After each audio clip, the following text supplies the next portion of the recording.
If you want to start working out from home, building both strength and flexibility, this is your home gym equipment essentials. This is really the basics you need to get started, and it's also everything you need to really build a solid practice. We know so many people who get really excited at the start of the year and invest thousands of dollars in home equipment, fancy pieces of equipment that just end up collecting dust. Don't let that be you. Buy really basic equipment that you can actually use without taking up so much room. If you're a minimalist especially, you're going to love this equipment list, and we're going to show you exactly how to use each piece. The first piece is a band, a TheraBand, a gym band, something that looks like this, quite long. If it has a circular version of it, it's even better, and you can use it for many parts of your workout. Firstly, it's great for a warm-up and great to just get the body open and get blood flow into parts of your body to get prepared for your strength workout. So one of my favorite ways to use this is band pull-aparts, which I often use just as a daily exercise, especially to help with my posture after a long day's work, but also as a warm-up to get the back muscles active and ready to go. So you can grab the band like this, bring it up 45 degrees, and then keeping the elbows straight, squeeze the shoulder blades up the back and pull it towards your chest. Inhale to bring it back, exhale to pull apart. So you can do like 20 band pull aparts, squeezing the back of the shoulder blades each time. I'll show you from the back here. And it's a really nice warm up for your upper body. Another great way to use the band and really open up the shoulders is shoulder dislocate. I like the band too because it just has that little bit of give as you go through this part of your shoulder range, and then you can come back. So keeping the ribs relaxed, keeping the elbows straight, moving into this full range of motion is a great way to open up the shoulders and use it as a warm-up. You can also wrap the band over a sturdy pole or really heavy leg of a table or something like that if you've got a hook, something that's super sturdy, and then you can use this piece of equipment now as extra resistance. So I really love using it for some rows. You can work the core through different planes of motion. And it's just a really nice way to use an exercise in a different way. The next piece of equipment is the stick. This is just a simple dowel from a local store. You can also use a broomstick and just take the end of the broomstick off. This is a great tool to warm up. Again, you can just put it onto your upper back here. You can work through warming up your spine. You can warm up into some side bends. I also really like it to keep honest in warming up your hinge. So ensuring that you're doing a flat back. So single leg hinge, it's a nice way to warm up before you start adding on weights, just to warm up the movement pattern. There's absolutely nothing wrong with adding in a bit of stability to make sure you're doing great form in an exercise. So let's say you're going to go for a rise, and you can just grab the stick for stability here and then move through your rise, pressing down on the stick for that extra support.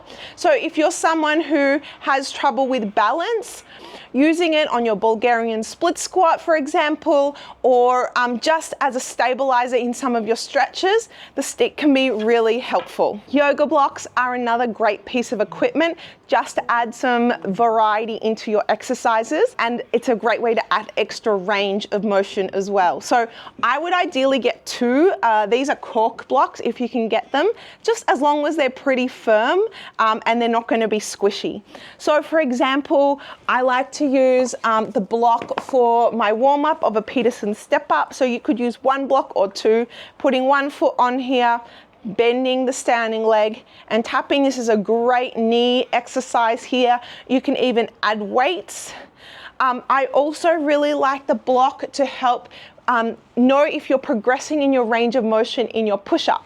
So for example, if I cannot do a full push-up chest to the floor, let's say this is quite difficult, I can only get to here. So instead of not knowing how far I'm going, I might start with the block here and be able to touch my chest. Then I might go to there and then I might remove it completely. So if you do your push-up like that, you can bring the block underneath your chest, get that touch of the chest, and then push away. It's a really nice way to ensure that you're making progress and to give you feedback. I also like the block for things like bringing the floor up. So if you're someone who has trouble in a deep squat or in any of the floor exercises, in having your hands onto the ground, sometimes elevating the floor here or here and bringing your hands underneath so that you can get to the move this way is a really nice way to make life easier so that you can actually achieve an exercise that would normally feel quite difficult. Next up, I recommend having a pair of rings. So these are amazing for your spine health, for your shoulder health, and grip strength. So even if you don't have pulling in your program, like doing pull-ups or chin-ups, I still suggest getting a pair of rings because you can simply just hang on them here. You can work through some shoulder blade range of motion. You can even jump up and just practice the top of the pull here and just work on some static strength. If you're not there yet, they're also really versatile. You can create some length in the rings here, and there are so many more exercises that you can do. Okay, so when they're more like at this length here, you can walk yourself back and come into a row at any degree so that you can make it hard or easier for yourself, and you can even use it as a nice spine decompression at the end of a session for a few easy roll downs. Let's talk about weights. So I recommend getting a heavy pair of weights for your lower body. These are 16 kilos. These are probably on the upper end for most people. So anywhere between 12 and 16 or 10 and 16 kilos is a nice, good heavy weight to get for your lower body. I always suggest getting a pair of weights so that you have options. I love doing farmer carries with these, also some heavy suitcase carries like this. And then I also have the option to just use one weight, pull it in nice and close to my chest, and use this for my goblet squat, like that. Okay, so once you have your pair of heavy weights, you can then get some lighter weights for your upper body, depending on where you are at. It can be anywhere from 6 to 12 kilos. You want to have a weight that you can press overhead. So this could be a kettlebell, it could also be a dumbbell, that's fine, but you want to be able to easily press the arm overhead, being able to straighten your elbow and not be struggling to do this. So standing up tall, if you want to try out what is going to work for you, you'd want to do at least 5 successful versions of this to know that that's a good weight to get started on. The last set of weights that I suggest you get is some lighter weights for prehab work. So your prehab work, your conditioning, your joint work, you can do this with no weights, but it's also handy to have something light, around 2 to 4 kilos, again, depending on where you're at. So I like to use these weights for things like rotator cuff work, where I'm working the joint through their full range of motion. It's also really nice to do some back work with this one. I can also do full range shoulder work here as a nice warm up to my upper body. Okay, so that brings me to the last piece of equipment, which is a bench.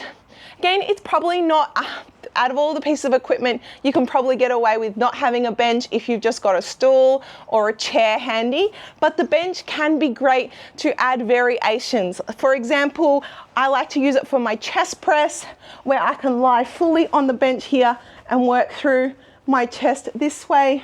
I also really like it to use for my Bulgarian split squats, as it's nice and cushioned and it feels pretty good on my ankle here, so I can have my weight set up and work through my sets using the bench. So there you have it. That is our basics of your home workout equipment list for strength and mobility building. Of course, there's more bits of equipment you could add to that. If there's something that you love, comment below if we've missed it and you think it should be added to the list. But really, we like to keep it minimal. We also travel. We like to go on drives into different places. And so we can actually take all these pieces of equipment with us so we can maintain our workouts and our training anywhere we go. So if that's you as well, then I suggest starting with this list. And then once you've started being consistent with your workouts and you've got familiar with using these pieces of equipment, you can build it up from there. Thanks for joining us. Please like, share, and subscribe to our channel. We really appreciate your support and we look forward to moving with you soon. The stick is also a really great way to add stability. So I really don't think you have to, so I was just gonna say 3, 2, there's